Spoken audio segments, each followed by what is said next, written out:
Welcome to the 2020 series presented by the New York Film Academy. The 2020 series is a series of conversations with creative visionaries about craft, creativity, and collaboration. I am Liz Hinlein, creative director and filmmaker at New York Film Academy. And today I have an amazing, brilliant, awesome guest, Laura Belsey, who is a brilliant director, and everything she says is gold. So one thing is we're going to do, it's 20 minutes of conversation between Laura and myself, and then it's going to be, we're going to open up the Q&A, and from the global audience, you can ask questions, and we will do our best to get to as many as possible. But don't miss out, Laura is like the knowledge master over craft and creativity. Hello, Laura. Hi, Liz, thank you so much. Oh, it's so great having you here. So Laura and I were discussing, and we are old friends, and so we get down to the nitty gritty immediately. We're both procedural geeks. We love filmmaking. Laura has an intense amount of craft. And so one thing that I thought was really cool, she did this amazing episode of Preacher, this really interesting show, and she did this beautiful designed one-er shot. And it was just sort of blew me away. And so I wanted to talk to you about, just why one-ers? Why is that something you do in every show, or what, how do you know that this should be a one-er when you read the script? Oh, great question. The shot you're talking about, by the way, is on my website. So if anybody wants to actually look at it at some point, just to understand what we're talking about. No, I love one-ers, but I don't do them on every show at all. Every shot has to serve a purpose. It has to tell the story. Doing a one-er is not just about me showing off as a filmmaker, like, ooh, cool, we're not cutting. It's gotta tell something about the story. So for example, that shot in Preacher, it's all about kind of going backstage, and the whole shot evolves because we're creating a world. And for me, when I direct, I always am thinking about editing. And every cut has to have a reason, just the way every choice you make has a reason. Every frame size has a reason. And a one-er is almost like you're editing, but you're editing in camera. So you're committing to an editing pattern that cannot be broken. So there's a lot of power to it. And you're also, let's say in this shot in Preacher, you're taking the viewer on a journey. You're with the camera, you are the camera, you're observing this world. So I'll give you another example. I do a lot of episodes of Walking Dead, which is a really, really fun show to do.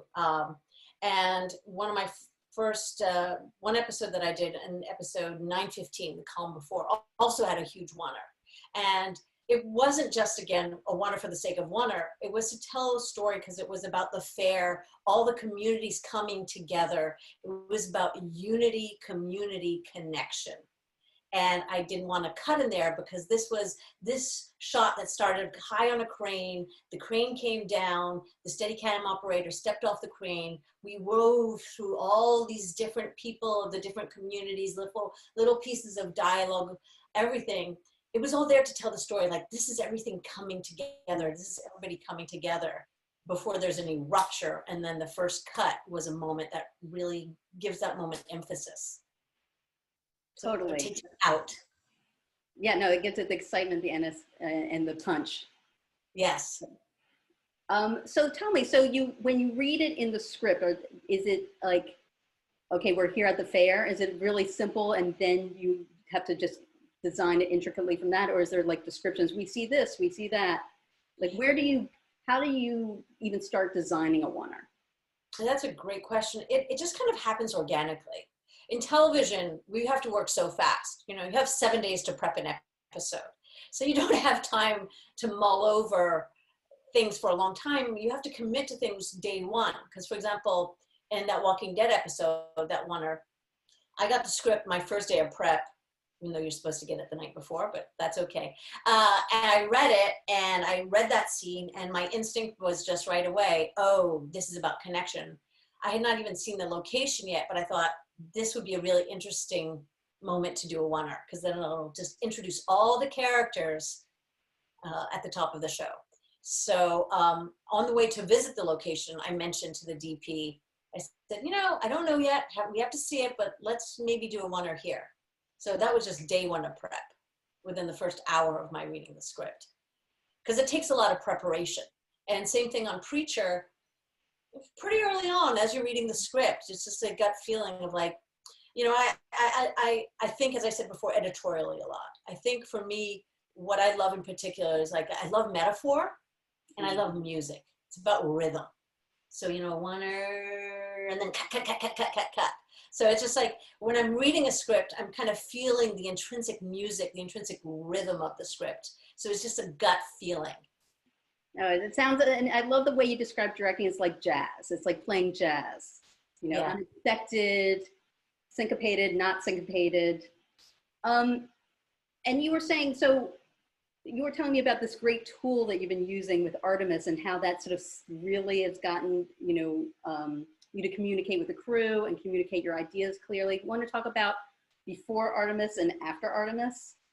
Before Artemis, when I was a baby director, like you, we both come from commercials, so great training ground. But I remember when I was like, I'm a director, I bought a little viewfinder, one of those. Remember those little viewfinders? Yeah. I always like playing with that because it's, for me, it's like a way of sketching. So that was before Artemis.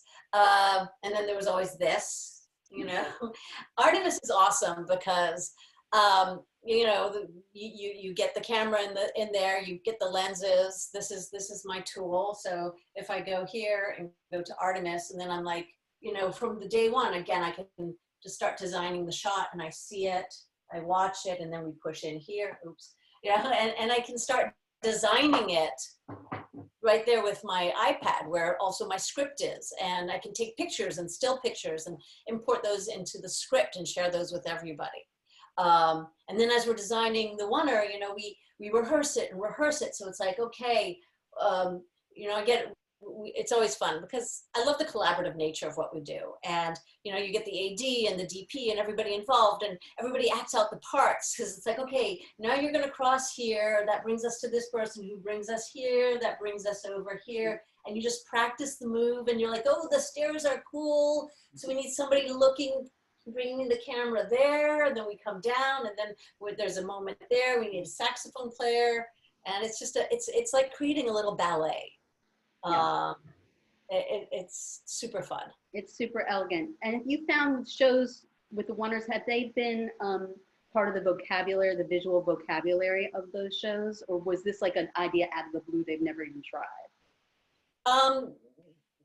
Yeah, I know with The Walking Dead, they said they'd never done a shot like that before. So it was something, but it was appropriate to the story. So it's not like, you know, I was just kind of remaking the show, but it was like, this is a moment where this feels right. Preacher, that show is so over the top. Anything goes. You know? That's so fun. And so what I love is that you also do such beautiful action and planning action and making it interesting. Talk to me about action and how you think about action and story. Action's fun because action, when done well, is very emotional. I like emotional storytelling. I like creating emotion. And I like, again, I'm kind of a geek. I like all the, you know, the technical aspect. And action, kind of the way to get to an action-packed sequence is the opposite of what it looks like on screen. By that I mean, it's tedious, it's plotted out, it's anything but accidental. You know, you have to really involve all the departments, pre-visualizing in your head, editing in your head, working with the stunt teams, doing pre-visualizations. But for me, there isn't one size fits all for action. I actually used to do martial arts for over 10 years. So for me, action is very personal because I know what it feels like, that adrenaline. And sometimes I want the action to feel very real and very raw and visceral, and try to capture what it felt like, what I know what it feels like to get your ass kicked. But then sometimes you want it to be more of a ballet, and it's more abstract or more comic booky. Like again, in Preacher, I did this whole super slow motion sequence where it was like all at 120, and it was super designed and not real at all. So for me, I always start with action from an emotional standpoint. and a story standpoint. What does this mean in terms of the story? And what does this mean emotionally for the characters? So then that depends on like, and then that'll inform how I shoot the action. Because sometimes you want the action to feel raw and messy and ugly. And sometimes you want it to be beautiful and elegant and like a ballet. And so how do you, because looking at some of the work that is action, but that goes into violence, and I'm knowing you're not a violent person, how do you, especially when things are upsetting, how do you even go about designing that and also do it, but also not get so emotionally involved? I don't know if you get emotionally involved in it when you're designing something that's like violence that's ugly, let's say. Yeah, well, that's a really interesting question, because first of all, doing it is very technical. A lot of it, sometimes some of the most violent things I've done on set, it's kind of like watching paint dry. It doesn't feel like that because you're being, you're doing that close up of that knuckle coming towards the camera and that blood dripping and everything. I have ambivalence because I'm attracted to violence because it's emotional, and I love creating emotion. It's fun. You're creating emotion out of nothing. You're creating emotion out of make-believe and Caro syrup dyed red, and great acting and great writing, but it's all pretend. And you're taking, and it's, you might spend a whole day doing a sequence that just lasts a couple minutes, that is visceral, and when it's all cut together, it's like, oh. And usually when you shoot it, when you do a very emotional scene too, you feel it on the day doing it. But I do have to say that sometimes I do question a little bit what I do and what we do in our responsibility, because, in the past 8 years, I don't know how many bodies, how many people I've killed on screen. It's kind of an awful thought, but the truth is, I actually cannot count. I did a lot of action with Arrow, which is more comic booky, but sometimes it was very visceral too. I mean, Walking Dead, there's like a lot of deaths. I mean, the body count, again, not real, it's all pretend, quote unquote, but I cannot count how many people. And every once in a while I have to pause, and I don't have the answer now, and say, what is my responsibility in the world? Because on the other hand, I can count on one hand the kissing scenes I've done and sex scenes I've done. And what does that say about our society? Or what does that say about me and my career? Or what does it say, the fact that I can count on my hand kissing and sex scenes, and I've killed, what, 1,000 people on screen in 8 years, maybe? That's frightening. But technically, it's fun to do because it's so visceral, and you are tapping into something. And not that this is a justification, but you think of even fairy tales. Fairy tales are very violent. Little Red Riding Hood is very violent, and yet these fairy tales have an enduring impact and maybe are necessary culturally. Maybe we do need an element. I don't know. These are just questions that I ask and wonder. I don't have the answer. I'm not going to answer them today, but I do have to say the process of creating it is really fun. Exactly. But and maybe they're also a catharsis for the audience, so they don't have to do it in the real world, that they can get it out on screen. I mean, it's interesting. On your iteration of your website now, you have like Criminal Minds, like, older stuff that had a lot of what I would always look at as like violence porn. Like each episode was like almost how deviant can we get, or how sort of disgusting can we push the humans to go in a way. And did you feel any of that when you were doing it, or was it just like, this is a cool gig and let's make something interesting? First of all, I need to update my website. There's some really old work there. No, but I'll talk about more my more current work, like The Walking Dead. There's a lot of violence in The Walking Dead, but I find actually the violence in The Walking Dead to be honorable. Not all violence is, but in The Walking Dead, I feel like it tells a story that is very real about how do you survive. Like if a zombie's going to attack you, you have to have violence. You don't have a choice. The Walking Dead talks about how human violence against human and how that happens, and it's how evil is born, and evil is something worth examining. So yes, there is gratuitous violence, but some of it is an expression of what it means to be human. So I don't cringe at that. Totally, and it's beautiful to take it into the metaphorical visual place, and then you know, especially because you're so good with the camera and understanding how to move the camera and use lenses and stuff to give it the poetry that it might deserve. So it just isn't like, oh, here's just another body, but here it has an emotional impact with that. When this is what we sort of a little bit touched on. So what are some lessons, directing lessons, that you feel that you've picked up along the way as you've been making your way into where you are at now? I think one of the biggest lessons is just you learn to trust your instincts, which is super helpful, especially when you don't have a lot of time to prep. So when you feel that little echo inside, you pay attention. The first read, when I first get a script, my first read, I don't take notes, because by now I know that whatever I'm feeling, I will remember that feeling if it's worth remembering. So it's more like what I've learned is to not only trust my instincts, but also trust my process. I know what I need to do to be ready in 7 days. You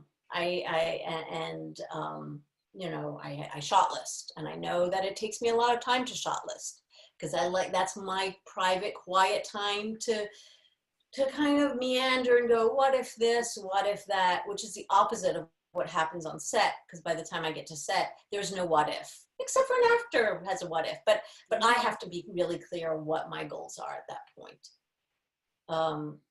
So I think I've just kind of developed a very strong relationship with myself has been the biggest lesson that I've learned over the years. That is really beautiful. And coming out of watching other directors work, is there anything, one or two things that is stuck in your mind that sort of seared in watching them work or having coffee with them that sort of stayed with you? Oh yeah, I mean, I've been very fortunate to have some great mentors. Alan Coulter has been a great mentor, and early on we used to get together and do kind of what we do, which is talk geek stuff and everything. And I studied his work extensively and learned so much from just watching what he was doing, all the subtleties. So that was always very helpful. And then you were able to ask him about it, which is, you know, the most important part of any mentorship is that you can actually ask. How did you do that? Yes, exactly. And what were you thinking? And again, process. There's a couple of really great questions here. I'm just going to jump over to the question part from Tukaz. How do you work with actors? Do you have your own process with that? And you come from being an actor.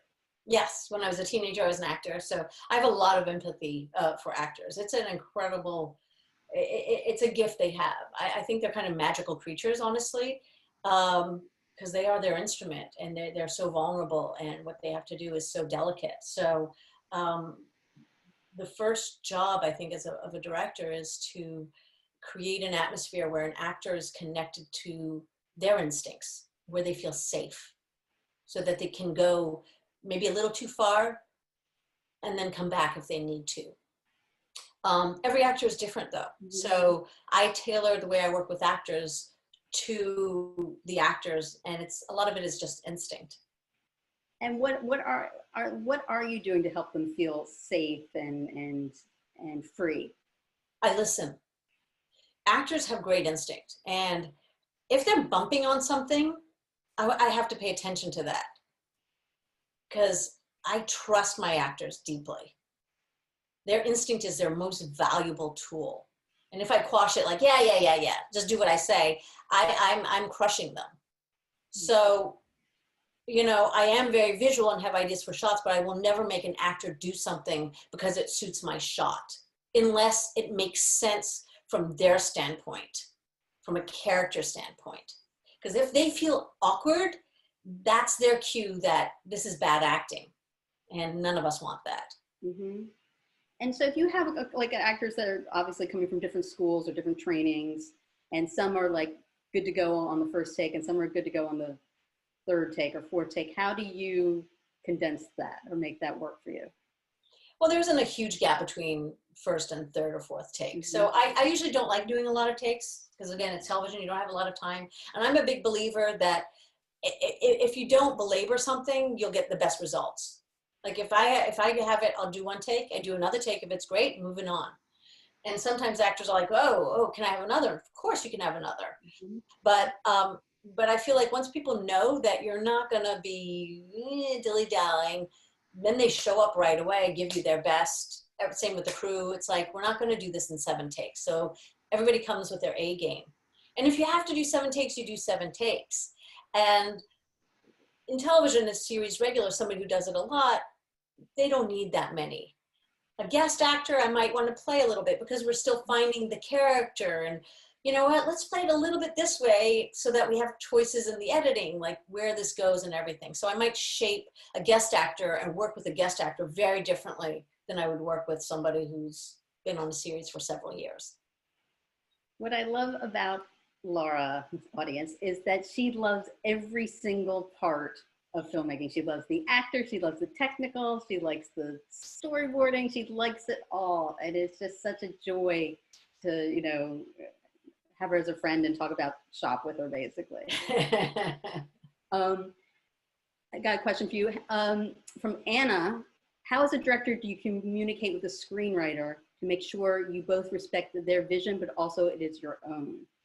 Oh, lovely question. I've been fortunate to work with some great writers. And again, it's about respect. You know, I'm not a writer, but I think I'm a very, very good reader. And so I think I connect with writers because I think I understand, I see their scripts. And for me, I see what I see what they're doing usually. And try to just find a way to express it visually. Like, what can I do to just give this the life it needs so that it can be. So it's a collaboration, and oftentimes very fun. And do you, is there a way, do you, when you're suggesting notes, is there like a proper way to suggest notes, or is there a wrong way to suggest notes? Yeah, I mean, I think that there's a whole range. Like sometimes in television, the writers aren't on set. Mm-hmm. Some shows and some showrunners and some writers believe, hey, when I hand the script over to you, you do, the set's yours, you do your thing, and don't give any notes. You know, I like that, but I also like working with a writer who I respect. I think the one thing that I would say that is not cool is like if I don't have time to get a couple takes under my belt. Like I don't, when I rehearse, I don't pay attention to performance. Like when we're blocking, I don't pay attention to performance. And I don't really want to have notes on that at that point because I want to wait till the actors do their thing on camera, and then I'll come in with an idea. And then after I've done what I feel like I need to do, that's when I'm more open to like, oh, did I miss a beat, or is there something, or oh, do you have an idea at that point? But oftentimes I find with a lot of writers, once there's trust established, there aren't that many notes, thank God. But sometimes they have really smart notes and you're like, thank you, great point. So after your blocking, when you say your first take, would you still consider that like a rehearsal, because if you haven't really seen them act? Yeah, I don't like getting notes until after the second take. I'm pretty clear about that usually. Yeah, totally. Will Besseman, I want to be an actor. How should I start? How do you find the right actors? Well, there is no one answer. Just go to auditions, show up, be in your friends' short films, move to LA, New York. It's easier if you do it in one of those cities. It's not an easy profession. You have to love it and want it more than anything else in this world. It's kind of like, it's that simple. It's one of what they always say. It's like, if you can think of doing something else, then that's what you should be doing. Yeah, it's painful. It's a life full of rejection and then incredible pressure.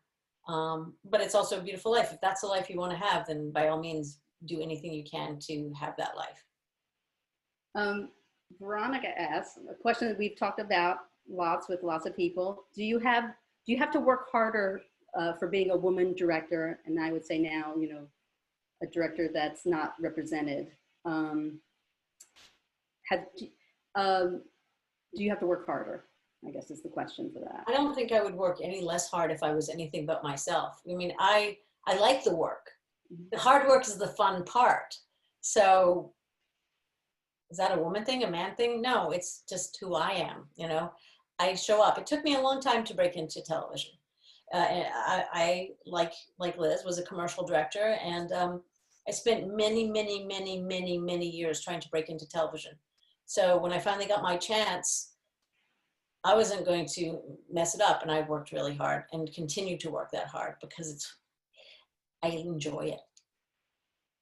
And it is, you know, all the things, it is a lot of work, and it is a lot of tension, and it is a lot of late nights. But A, it's worth it. And B, what I think Laura's saying, which is so great, is that you don't just pop into that.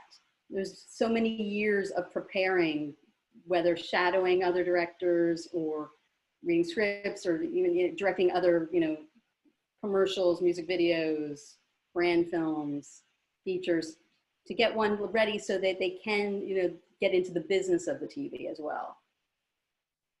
And that's sort of, you know, we love the craft, but the craft, you know, it is the show business, not the show, I'm going to do my own project and go home business. True. So I think on that note, what do you think you learned from commercials that you carried into TV directing? Wow. I think it made me a really good editor. You know, when you're directing a commercial, you have 30 seconds. You know the value of every second. You actually know the value of every frame. Because there have been many times back when I was a commercial director, I was like, I just want 5 more frames. I just want that shot to be a little bit longer. So you learn the value of every single moment. You learn the power of just one head turn, and how to tell a story in a very compressed way. Exactly. And also how to work for bosses, basically. You know, it is their vision. It's not my commercial or my brand. It's their vision or their TV show. And we are coming on to 3-dimensionalize it. That is very true. It's very collaborative. In TV, you're part of a team. In commercials, you have a lot of people to answer to. I think it trains you in a way better for television. Let's say if you did an independent film where you're used to being in control, the auteur, everything. In commercials, it can be very humbling, and learning to manage people watching over you is an important skill you learn as a commercial director. Right, because you are sort of, there's what's in front of the lens, but everybody's also watching the show, which is you performing as a director, basically. Yeah. So we have, Angelo asked, when directing one episode of a TV show, how do you get engaged and throw yourself into the storyline? What do you understand the emotion and the story? And maybe this is one, let's pretend that this is one that's not necessarily one of your home run passion shows, but a good show. I always try to do my homework. So usually when I'm doing a show, I try to watch as many episodes as I can of that show. So it's like catching up on the whole season, getting in the mood of the show, getting the vibe of the show, and just kind of falling in love with the characters and picking up on the subtleties and then the visual language of the show. So that's how you just kind of get in the zone, the mood of it. And then so you're also picking up, I imagine, like how they're shooting it, what they like to use, because you can see the tropes and all the things that they use continuously, episode after episode. Yeah. Exactly. I thought that was really interesting when we were talking before that there's things, bits and pieces that you pick up, like we were talking about shooting low angle on characters or doing pushes in that are vocabulary of some shows that can sometimes be threaded gently into another show. Yeah, I love doing that because yes, certain shows have a very specific vocabulary. So a low angle push in, that's a typical piece of, that's something that's done a lot in a show like Arrow. But sometimes I take that shot and put it in a show where they don't normally do that. And it just gives those moments like incredible amount of pop. And same thing, sometimes a show that might be shot, you know, in a more static way, I might throw in a handheld scene or some other technique that I've been playing with on another show, just to just kind of cross-pollinate and give a little extra, a little flavoring, a little zing. Because like a lot of shows bring, you know, multiple directors on, do you have to segment like the Laura style, or is there something that, do you need to differentiate yourself from other directors, or do you just do good work and let it speak for itself? Kind of that. I just try to do the best version possible of that show and that episode as I can do. I don't purposely try to put my stamp on it. My stamp is on it, just the way I see things, just through my process. And I try to be true to whatever that show is, in terms of style or emotion or whatnot. But you can't help but have, at least for me, not everybody is like this, but for me, I can't help but put myself in whatever I do. Which is why you're an artist. Well, thank you. Anna asked, do you have a philosophy you hold so dearly when it comes to filmmaking? Good question. Yeah, I believe in story and metaphor and flow. Yeah, those are kind of the core elements. Yeah, no, and also because then it becomes bigger than just the plot. We're getting into the differentiation between the plot and the story and what it's really about, and the emotional metaphors that can, you know, I always think when you think back to great TV episodes or films, there's an image that comes to you. Yeah. It's not a piece of dialogue usually, and it's not a plot point. For me, it's about what do I want the audience to feel. For me, it's really, I feel like my job is in part to be an emotional storyteller and to create emotions and guide emotions through a story. That's really good. That's really good. How do you get on with, you know, creating the languaging with your DP? Oh, that's always super fun. You know, because you're working with incredibly talented people, and it's usually additive. And, you know, I don't micromanage. You know, I like to, but I might come in with a very strong idea, or I might come in with Artemis and say, this is the shot I was thinking of. And I might be like one day, hey, I'm open to, you know, what you have to say. Or I might be like, this is why it's really important that's framed exactly like this, because we're matching this and that. So I come in both open, but also with a specific point of view, which is kind of, I think, how I approach all the collaborations that are involved in this business. That's the fun part of what we do, is that 2 + 2 doesn't equal 4. 2 + 2 can equal 12 sometimes. You know, and you know, you just brought 2 here and somebody else brought 2, and somehow it all gets magnified and clarified and better than you could have ever imagined. Same with the actors. Totally, which is why we're not painters. Yeah, exactly. It's kind of like, sometimes I kind of pinch myself. I'm like looking around and I go, I'm here with a bunch of like friends, buddies, playing make-believe. Like, we're grown-ups where we're playing pretend. How fun is this? And on top of it, we're being paid. Like, all right. I totally understand. So, you know, it's like when I started filming, I was like, oh my God, everybody's doing dress up just so the actors feel like they're in a real place. And, you know, and having a whole production, and then they can pretend to be X, Y, and Z. And it is magical. It is magical. What are other directors or, you know, films that have stuck with you that you admire, that are, you know, have moved you deeply? Oh, so many. And almost every time I do any TV show, doesn't matter what it is, I always try to find like a film that's a reference that somehow reminds me of something from something. Like The Walking Dead, recently I was watching a Tarkovsky, Ivan's Childhood, which is brilliant. Or before doing Preacher, I watched Brazil again. Over the top. I watched The Godfather when I did Queen of the South. You know, I'm always trying to go back and watch certain classic films for inspiration, no matter what I do. It's a big part of my process. And sometimes I'm not afraid to quote a shot directly. Like, it's really fun for everybody. I also use paintings a lot. Like, my go-to painter is Hopper. I can't tell you how many times I've stolen from Hopper. And then when you become a Hopper stealer, you start noticing other filmmakers who are Hopper stealers, and you go, "Oh, I know what painting you're ripping off here." That's a big kind of go-to imagery place I frequent often. Well, as they say, plagiarizing is when you take from one person, and then stealing like an artist is when you take from many. And so I think that it also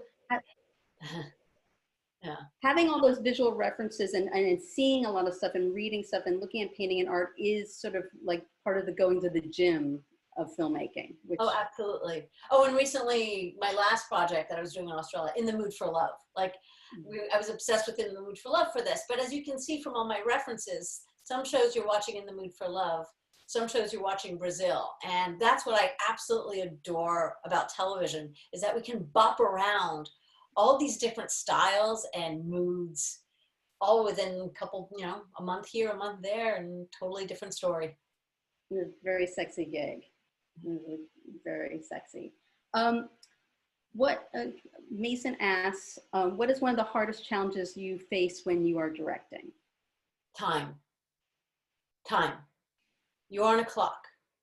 There's certain shots you need to edit the thing properly and create what you need to create, and the sun will set at a certain point if you're shooting outside, or you're only budgeted X month. Every second of the day, I am aware of time. Every breath I take, every moment is a choice. Mm-hmm. So let's say I'm doing a scene and the take's good, and it's just like, do I do another take? I know I could get it a little better, but is that little better worth the extra 5 minutes that turns into 10 minutes that's going to eat into my next thing? So I'm constantly navigating and having a conversation in my head and weighing, is this worth it? Is this not worth it? Okay, I'm going to move on. I'm going to compromise here. No, I really need this because I'm going to get in trouble if I don't do that. And that is the most challenging aspect. Do you share your storyboards and stuff like that, your shot lists with crew when you make them? Yeah. As I said, I use Artemis a lot. I also use Scriptation, this fantastic, I couldn't live without Scriptation now. I mark my scripts up like crazy and I put pictures in them. And so it's almost like I storyboard them in Artemis, but then I also like to go through and shot list, and I'll give the first AD that, and the DP and the script supervisor. And, sometimes, and it really depends on the show. Some shows are different. Some shows are more jazz and improvisational. And there are some times where I don't even shot list because you can't, because you don't have a script until 5 minutes before you're shooting. That's happened. So I can do it without the shot list, but I like the process of shot listing. But it's kind of like a blueprint, but you can stick to it or not. And there's some shows where you look at my shot list and you look at the final thing and they are identical, shot for shot. And other shows, it's a little looser. Yeah, and that's what's, at least you have all the tools, and the two tools we talked about that Laura loves is our Scriptation and Artemis. So we can write those in the chat, and people can just check them out and demo them out. So what's a show or something that you'd be really thrilled to do next? Oh, so many. Right now I'm watching Ozark, which I absolutely love. Just such incredible writing, great acting. So I'm currently in love with that show. Putting that out into the universe. The film gods, exactly. And beautifully shot. The blues and greens are just sumptuous. Yeah. That type of thing. Well, thank you so much for a wonderful, amazing, awesome, beautiful time together. And thank you, New York Film Academy, for presenting the 2020 series. We're all so excited to have all these visionaries come in and talk to us and learn from you guys. And next week, I'll have an amazing international producer, Nicholas Simons, to talk with us. And thank you, and everyone be safe and be healthy. Thank you.